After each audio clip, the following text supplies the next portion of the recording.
politics, pop culture, and a whole bunch of other things that start with the letter P. The Mark Harvard Podcast.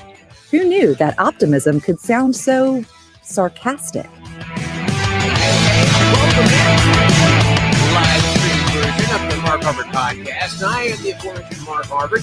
Happy to be here, and we're doing another live stream. It's the second one we've done in the last 2 weeks. First one went pretty well, so we're still learning how to do things the right way, the most effective way. But here we are. We are on Facebook Live, Facebook Watch as well. We're on YouTube Live, and we're over on Twitch. You'll find us any of those places. Don't forget to follow the show on Facebook, Instagram, Twitter, and also subscribe to all those places too. We'd love to have you here. Love to talk with you a little bit. Let us know in the comments. Please see the comments. Let us know in the comments about where you're watching from, specifically what city, but also let us know what platform you're watching on. Kind of trying to keep up running a little who's watching where. So yeah, happy Friday, guys. Hope you're having a good one so far.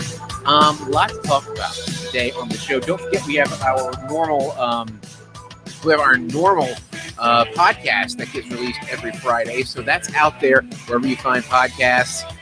The audio version, that's the full version, the produced version and all that. This is something we're trying to do just kind of as an add-on, maybe an extra little something that we're putting out there. But yeah, it's something fun we're doing, and we'll see how it goes from here on out. And don't forget to share this on your timelines as well. I'd love to help spread the word. So, what are we talking about today? I came across this story right out of the gate. A lot of people in my age group had their first job in fast food. Now, granted, my first job was actually in radio, which is not fast food, but I have since worked in food prep. When I was in my early to mid 20s, I worked at a Greek restaurant here in the city of Birmingham, and I was able to just learn the ins and outs of some of the restaurant industry a little bit. It was never the fast food environment though, but I do know I have some friends that have, and I have some buddies that have. And one of the cool things is that they bring you in for these jobs, and they go through promising that you might be able to work your way up, because they like from the inside. They like promoting from internally, which is cool. It's cool that an organization is going to be able to do that, but the way they go is they tell you, okay, you can work yourself up to being, from part-time to full-time, from full-time up to management, from management to a manager, and then an owner, and then you have your own franchise. And then you're thinking, well, maybe I got it. Maybe at that point, I'm just on the right track. And I know people that have worked their way up in the restaurant industry, that have worked their way up from part-time to being a franchise owner, a partner in the company. I know people that have done that and have since gotten out of the restaurant. Anyway, so they paint it as being a franchise owner is like one of the biggest things you can do.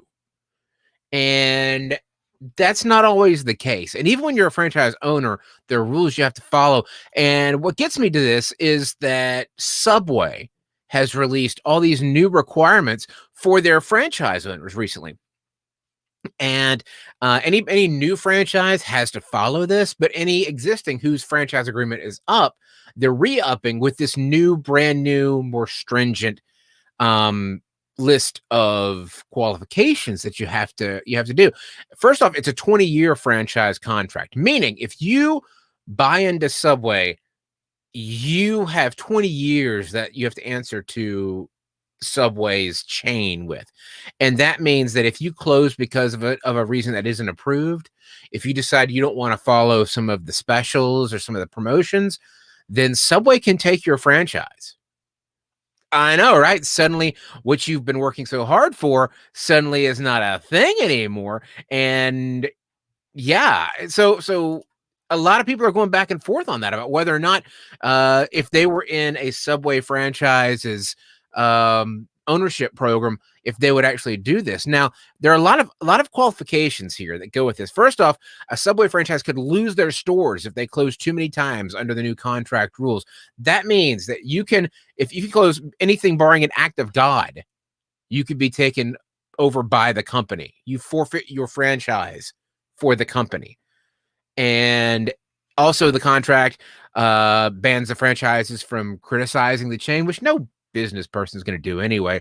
And the New York Post is reporting that closing due to a snowstorm or a power outage or a terrorist attack could breach the rules. So in this article, they actually talked to a guy who was a franchise owner in New York, just outside of the circle that was affected by 9/11. And he has basically made the assumption that, okay, so since terrorism would not be an act of God under New York law, if this new franchise agreement had been in effect, Subway could have taken my store. Now, I'm not sure about the repercussions on this. I'm also not sure that Subway wants the bad press from taking someone's store because they were closed due to no power or due to a terrorist attack on the area, because that's just, pouring fuel on the flames there. So I feel like these are not things that they're going to outright hunt. These are more rules that they can use if it becomes a legal thing down the road. Like if they find out that a store is closing every Friday, well, that's bad for the brand. And so therefore they can point to this and say, well, it's firmly against the rules. Now, they're not going to enforce it everywhere. They're not going to go hunting for it, but it's something that legally they can say, we've got this in writing, so that they can use it if they need to take control of a store that's underperforming or that's, not working out well. This is their out, if you will. But what do you think? 20-year contract is rough. I mean, that's like a marriage. So that I'm not sure that anyone would ever actually be able to force themselves to buy into something like that. Speaking of buying in, I came across this story. It's a Barna poll. And let me preface this by saying I follow a guy named Carey Nieuwhof on a lot of stuff. I think that he is a brilliant guy. And, if people ask you if you could sit down and have lunch with two people, who would it be? For me, it'd be Carey Nieuwhof and John Acuff. I feel like, they're both authors. I feel like I could learn a lot from that lunch. I feel like I would leave that lunch a better person than I sat down at that lunch. Even if I overate, I feel like I'd do better. Anyway, so Carey Nieuwhof actually posted on his blog this Barna poll, and it's asking what churchgoers miss about in-person services, and it's broken down by generation. So what generations do we have here? Let me know in the comments, because I can see those live. What generations we have? Generation X, Gen Z, Boomers. Let me know in the comments what generation we have. In the meantime, I'm going to go back to this. Where are we? Yeah, there we go. Go back to this poll, because it's really interesting. This thing was taken August and September of last year, which means it was firmly in the middle of the lockdown. And the different generations missed different stuff. For example, taking communion. Baby boomers said 31% of baby boomers said that they missed taking communion. Only 16% of millennials said that. And only 18% of Gen Xers said that. And I'm a Gen Xer. I'm 2 years on the bottom end of the Gen Xer area. And I was the quintessential Gen Xer too. I was in college in the mid to late 90s, walked around in flannel, had the hair down to here. Yeah, I was a outright Gen Xer. I was a stereotype. So I get the Gen Xer part. Listening to a live sermon was something that boomers actually, it mattered a lot more to boomers than it did millennials. Boomers, 25% said that the top thing that they mentioned, they missed, was listening to a live sermon. For millennials, it was only 12%. Now, where this breaks down is in the fact that the millennials have never lived in a world where they couldn't pause.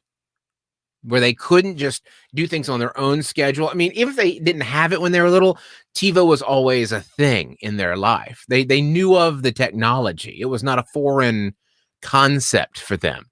So a sermon or a program being live is not as big a deal to them as it would be to a baby boomer, as demonstrated by 25% versus 12%.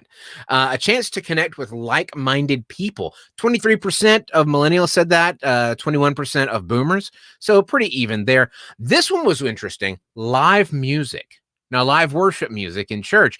20% of millennials said that they missed that. Only 12% of boomers did. Maybe it's because of the younger folks missing going out to concerts or that sort of thing. Maybe it's just because music has become such an emotional on-ramp for worship for a lot of people, that might be a way to explain that. We get on down volunteering. This one's telling. Volunteering in the church. That's childcare, that's hospitality, that's tech support, etc. Volunteering for ministries. 16% of millennials said they missed doing those things. For boomers, it's only 7%. For Gen Xers, it's only 5%.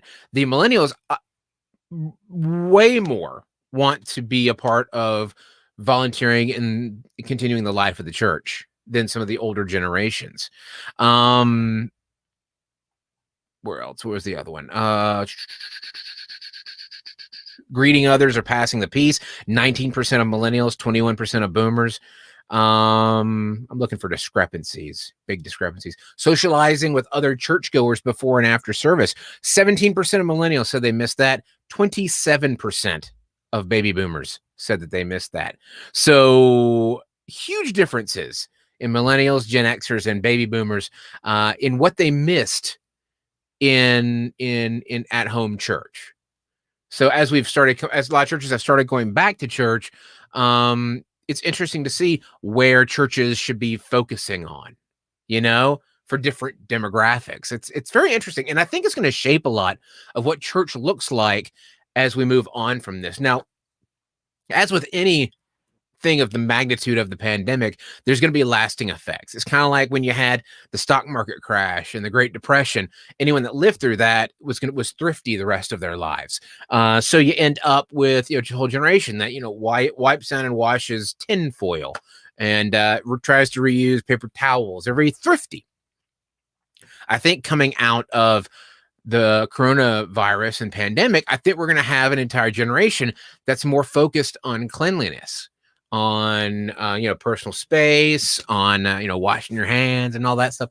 I feel like we're going to have a sanitation trend when it comes down to it, because for a year we've been living with that whole fear of germs and that fear of passing things. And even if we're told there's herd mentality, we're able to move on past it, I feel like there's going to be some sort of lasting effects that's just kind of baked into our consciousness. And I feel like that's going to shape what a lot of life looks like, whether it's concerts, whether it's restaurants, or whether it's church. I feel like there's going to be a level of church attendance that's going to be augmented a little bit. And whether that's part of an online campus or whether it's part of a way just to worship a little more spread out in person, there's going to be different ways that churches have to kind of bob and weave in order to reach the people that need to be reached, but at the same time, keep everybody as safe as possible. So it's going to be very interesting to find out how churches move beyond this. I did have this come up just a minute ago that I wanted to discuss. So you kids of the age, I mentioned I was a millennial, but you kids maybe my age, and I say my age kids, I'm going to be 45 next month, but you folks that were around in the 80s, you remember Jim and Tammy Faye Baker? Remember them? Yeah, the televangelists. It was in a big time when there were tons of televangelists. These people that they had. A lot of people look back now and they're like, "Gosh, how did we not see that guy was a total shyster?" You had your Faldwells, you had the Bakers, your Robinsons, and all those folks. The folks that the Benny Hinn, and then all those folks that were more about the spectacle than they were about spreading the gospel. Well, the Jim and Tammy Faye Baker saga was one that was completely full of drama because, Tammy Faye wanted to be a singer, a performer. Jim wanted to, preach. And that way they started their own network, the PTL network. And there was a money embezzled. And then he had a giant affair and it became this big thing. He ended up going to jail. She, I believe, remarried. I'm not positive, but I think she did. So that's the saga in a nutshell of Jim and Tammy Faye Bakker. Well, they're making a movie for it. Yeah. Pass the loot. PTL. Nah, see what you did there, Bam. But yeah. Oh, really? Oh, man. This is my friend here. He says, my distant relatives bought into that lifetime membership for Heritage USA. That was the theme park, wasn't it? Wasn't that the theme park they had? There was a huge empire around this.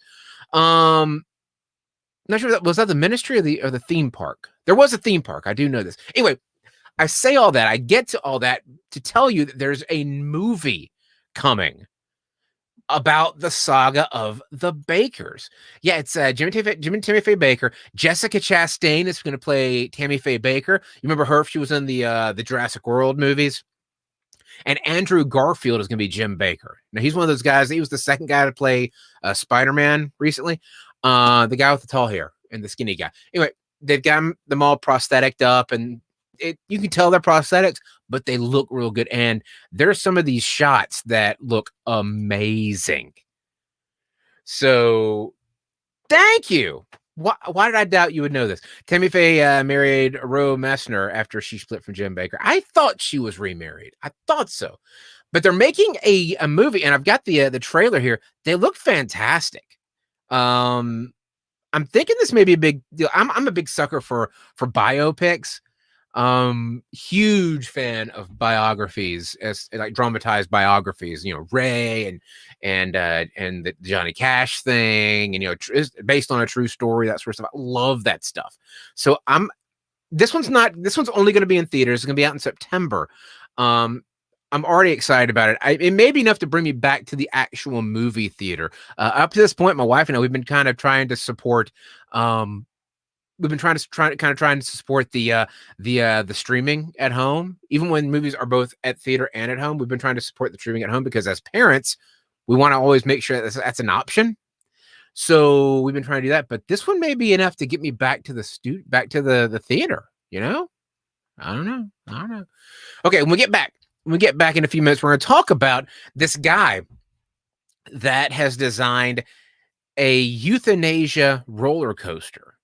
You can only ride it once for obvious reasons. We're going to talk about that and kind of jump into that. Also, 6% of Americans say they could win in hand-to-hand combat with a grizzly bear.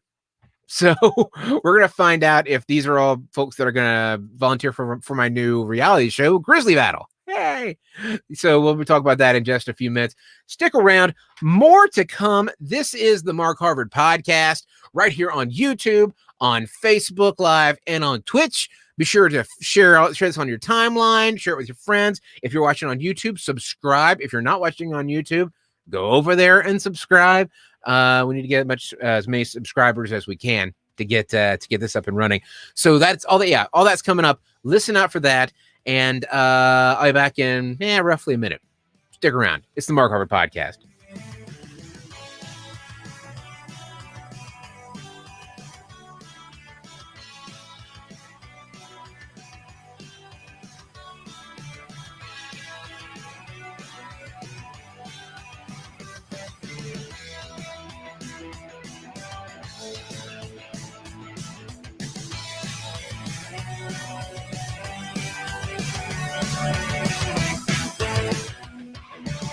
The Mark Harvard Podcast. Summer's here, and it is time to update that summer wardrobe with some merch from the Mark Harvard Podcast. Go to markharvardcreative.com right now and click the store link to go get t-shirts, polos, bags, and hats with the Mark Harvard Podcast logo on them. You can also pick up our famous Jesus Soundwave design featuring the audio sound wave of the name Jesus. All that and so much more found at markharvardcreative.com today. Like to thank Old World Lumiere Candle Company for their continued sponsorship of the show. These guys are great, and there's still time to get your dad a candle for Father's Day. That's right. Old World has the traditional candles like vanilla and lavender, but they also have manly scents like leather and bourbon. Not together, apart. These things come in glass containers. They look awesome sitting on a dresser or a desk. Check them out online at owlcandlecompany.com. OWLcandlecompany.com. Or grab Dad something for Father's Day that'll make his world smell just a little better. Old World Lumiere Candle Company at owlcandlecompany.com.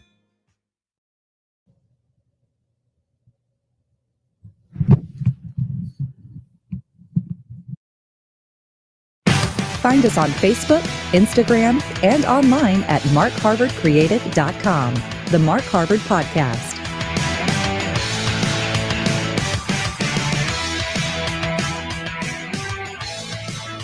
We are back. Welcome back to the Mark Harvard Podcast. Once again, don't forget, let us know in the comments where you're watching from. You're on Facebook, you're on Twitter, you're on Twitch, you're on YouTube Live. Love to connect with you. And also, don't forget, you can be a part of the show, too. All you have to do is comment on any of these platforms. It all shows up right here on the screen for me, and we can have a conversation here. Yeah, so I mentioned earlier, I came across this article. And a design has been made. This was over on LAD Bible. A man has designed a euthanasia coaster that you can only ride once, because I mean that's the name totally makes sense. The imagined ride was dreamt up in 2010 by a designer whose name I am not even going to try to make it through. He's from Lithuania. Build it as a hypothetical death machine in the form of a roller coaster. So how does this work? It basically runs like one giant hill. Then you come down the hill and it goes around and around and around and around, around, around. So, and you know, luckily it's on the video, so I can actually show you. It goes round, round, round, round, round. And so the whole theory behind it is you get to the top, you take this long ride up and you get to the top. And at the top, there's a button that everybody in the car, because 24 people can fit in this car. There's a button that everyone in the car has to push to say proceed. If someone says don't, then they pull back. But it has to hit the button to say proceed. It then kicks it on back down the hill. Fast, like real fast, like 200 miles an hour fast. And then it hits the first loop-de-loop, and each loop-de-loop gets smaller and smaller and smaller and smaller until the end. Now, the theory is you get to the top and you have that rush of exhilaration, and it causes your blood to start moving faster.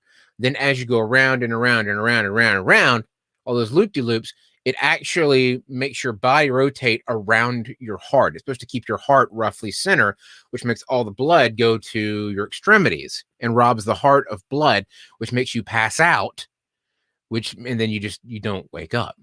So that's the whole premise. Now you have to wear some sort of biometric suit so they know.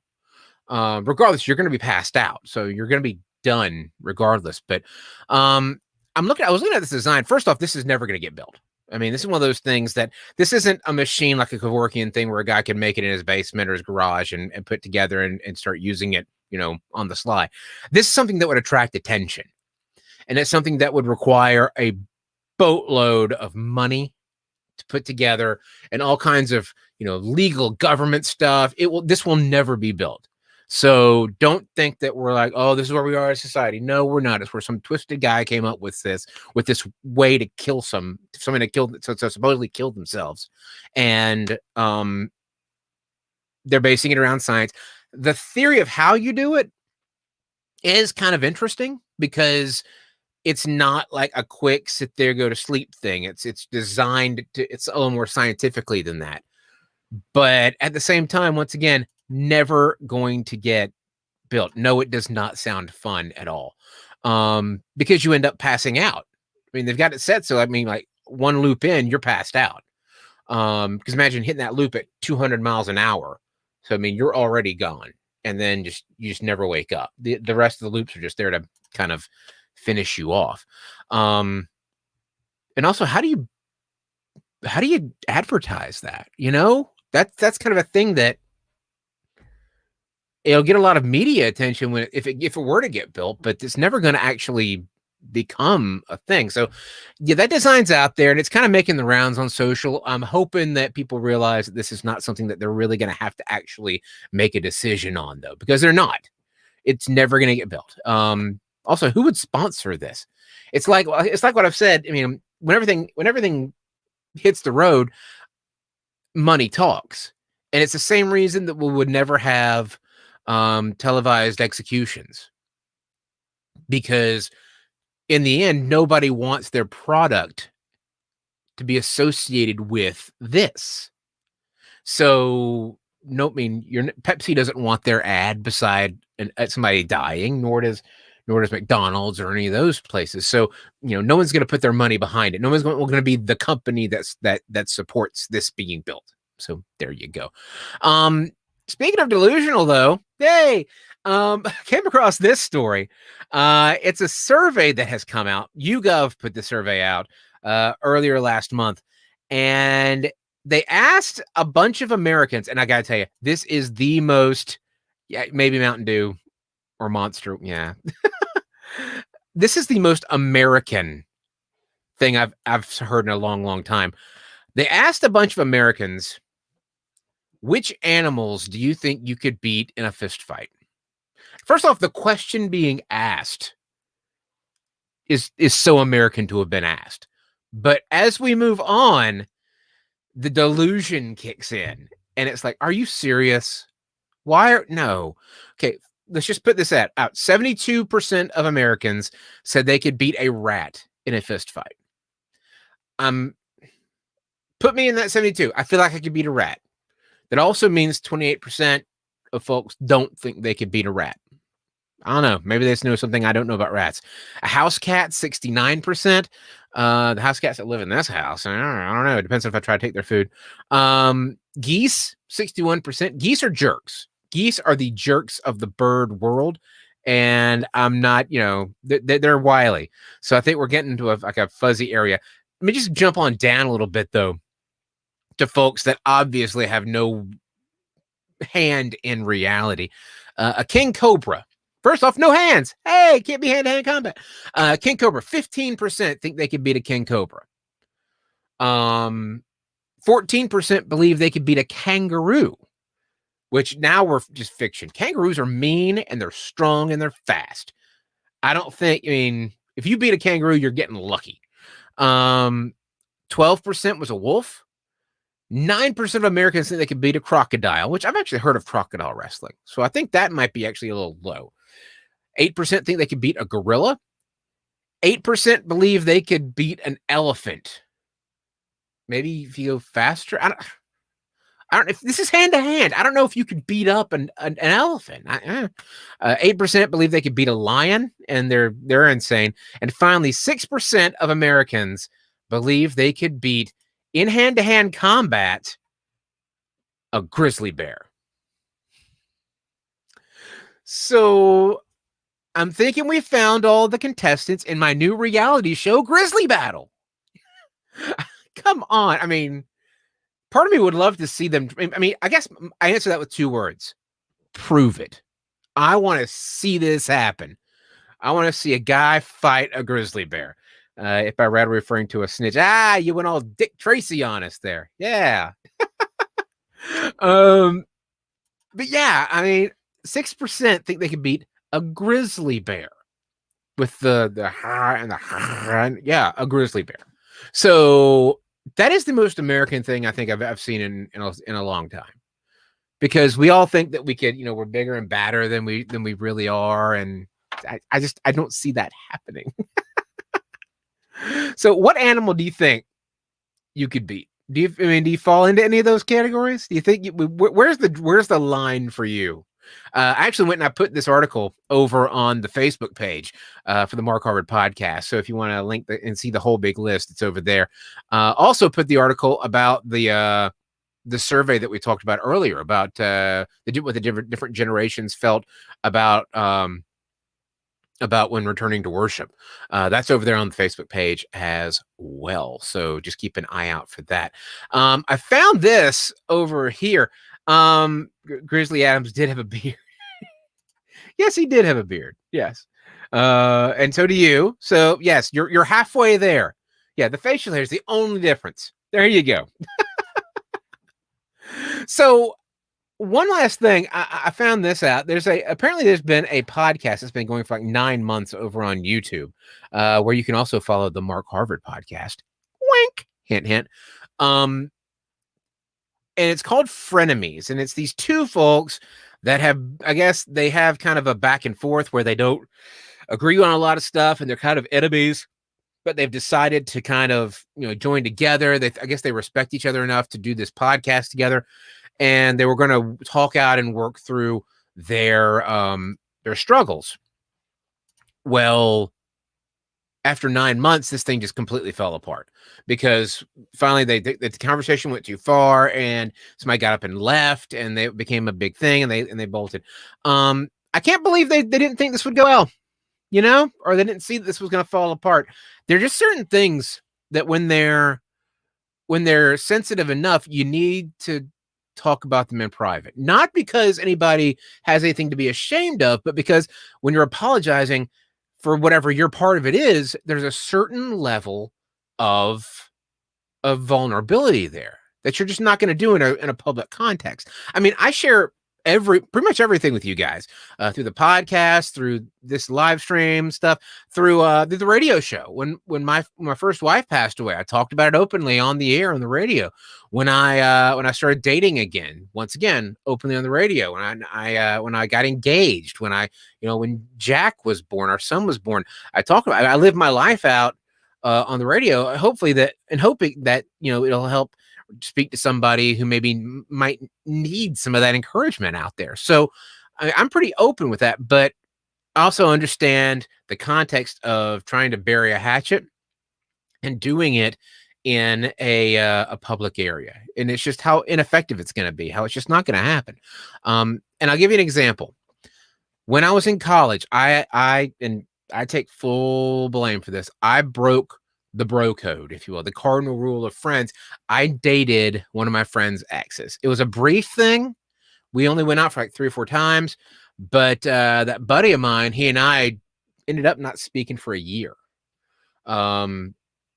He had dated her long term. They broke up, and he was dating someone else, and I was newly single, and she and I got to talking, and yeah. Anyway, it was never anything huge, but because that, he and I didn't speak for a year, and then finally, he and I were in our situation where we both had to sit down and talk about something else, and the conversation drifted there. And so we talked about it, and we worked our way through. I said I was deeply sorry, and to this day, I mean, the loss of that friendship for the year, I mourned that year because he and I were very, very close.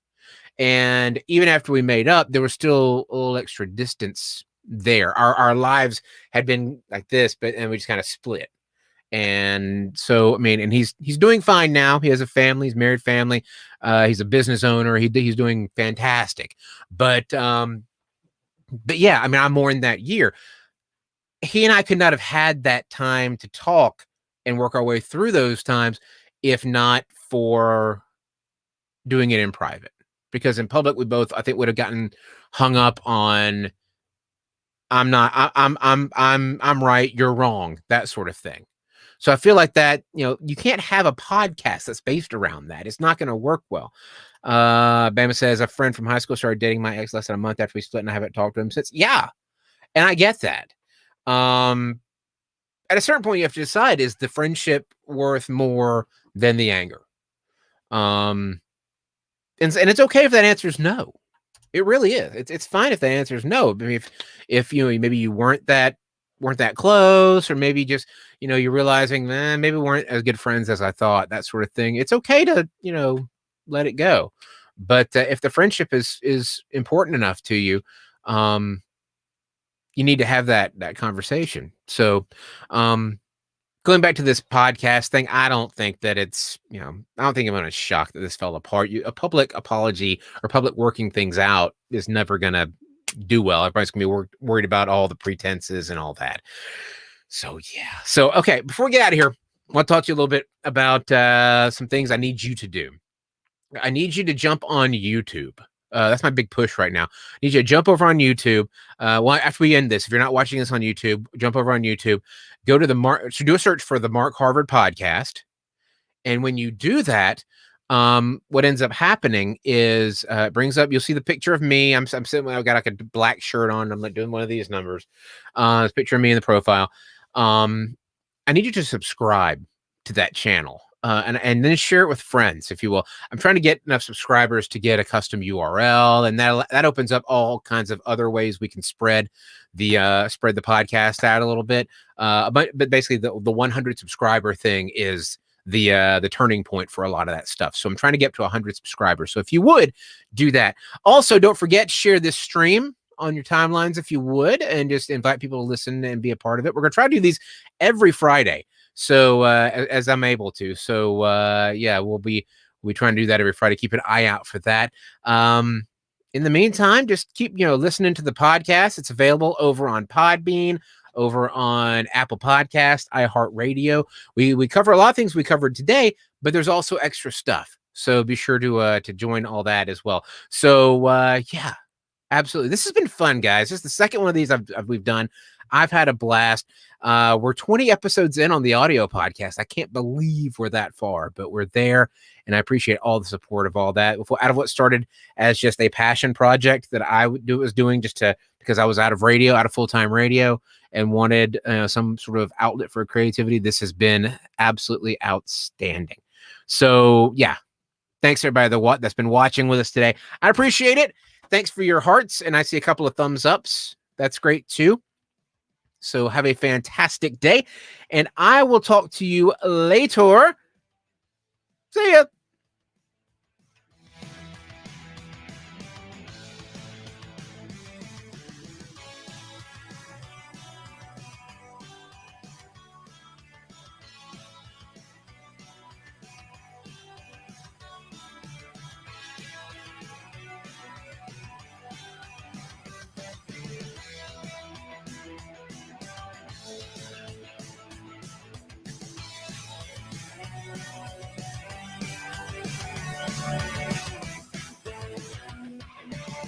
The Mark Harvard Podcast.